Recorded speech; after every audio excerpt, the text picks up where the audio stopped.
कत्ले हुसैन असल में मर्गे यजीद है, इस्लाम जिंदा होता है हर करबला के बाद।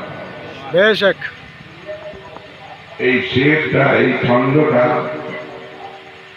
অনেকেই ভুল পড়ে। অনেকে পড়ে कत्ले हुसैन असल में मर गए यजीद, मर गए, কিন্তু এটা সত্য নয়। মর্গ মানে হচ্ছে মৃত্যু, মর্গে यजीद মানে यजीদের মৃত্যু। তো এখানে শব্দের মানে হচ্ছে কতলে হুসাইন, হুসাইন পাকের শাহাদাত, আসলে यजीদের মৃত্যু।